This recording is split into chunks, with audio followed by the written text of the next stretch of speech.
Olympic లో running races గురించి మీరు వినే ఉంటారు. అలాగే హార్స్ రేసెస్ గురించి, డాగ్ రేసెస్ గురించి, చాలా రేసెస్ గురించి మాట్లాడుకునే ఉంటాం. బట్ ఇవాళ మన కంటెంట్ స్పర్మ్ రేస్. మా ఇంటి దగ్గర కిట్టి పార్టీలో పార్టిసిపేట్ చేసే మా ఆంటీస్ దగ్గర నుంచి జెన్ జెడ్ కిడ్స్ వరకు అందరూ దీని గురించి మాట్లాడుకుంటున్నారు. మీరు దీని గురించి విన్నారా? అయితే ఒక క్రిస్ప్ వీడియో చేస్తున్నాం, చూసేయండి. ఈ స్పర్మ్ రేస్ జరిగింది లాస్ ఏంజల్స్. ఇక్కడ రెండు యూనివర్సిటీస్ కి ఎప్పటి నుంచో రైవల్రీ ఉంది. అకాడమిక్స్ లో అండ్ అథ్లెటిక్స్ లో ఎప్పుడూ పోటా పోటీగా జరుగుతూ ఉండేవి. బట్ ఇప్పుడు ఈ స్పర్మ్ రేస్ లో ఈ రెండు యూనివర్సిటీస్ లో ఎవరు గెలిచారో మీరు తెలుసుకోవాలనుకుంటున్నారా? ఆ రెండు యూనివర్సిటీస్ ఏంటని అనుకుంటున్నారా? University of southern California and university of California Los Angeles. ఇంతకీ ఈ అన్యూజువల్ స్పోర్ట్ ని ఇంట్రడ్యూస్ చేసింది ఎవరో తెలుసా? Eric zoo. ఎరిక్ జూ అంటే ఎవరో పెద్ద ఆయన అనుకున్నారు. 17 years ఓల్డ్ ఒక చిన్న కుర్రాడు. అసలు ఎరిక్ జూకి ఈ ఐడియా ఎందుకు వచ్చింది? ఎక్కడి నుంచి ఇన్స్పైర్ అయ్యారు? సోషల్ మీడియా పోస్ట్లలో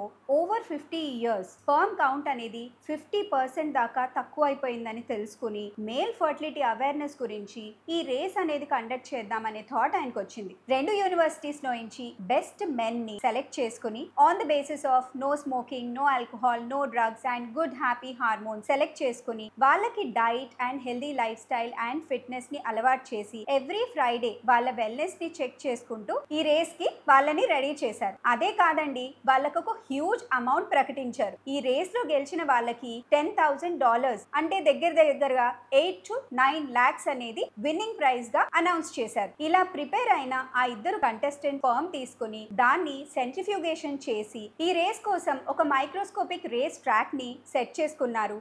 దానికి హై రెజల్యూషన్ కెమెరాస్ కూడా అటాచ్ చేశారు. ఎవ్రీ మైక్రోస్కోపిక్ మూవ్ ని క్యాచ్ చేసి మన క్రికెట్ లో లాగా ఇన్స్టెంట్ రీప్లేస్ కూడా ప్లే చేశారు. ఈ మైక్రోస్కోపిక్ రేస్ ట్రాక్ అనేది ఎగ్జాక్ట్ గా మన ఫీమేల్ రిప్రొడక్టివ్ సిస్టమ్ ఎలా ఉంటుందో, దాంట్లో ఏం కెమికల్స్ రిలీజ్ అవుతాయో అన్ని సేమ్ గా మిమిక్ చేసేలాగా డిజైన్ చేశారు. దీన్ని వీక్షించడానికి పెద్ద క్రౌడ్, మన స్టేడియంలో లాగా పెద్ద క్రౌడ్ వచ్చి చీర్ అప్స్ కూడా ఉన్నాయట. ఇంతకీ ఈ రేస్ లో ఏ యూనివర్సిటీ గెలిచింది?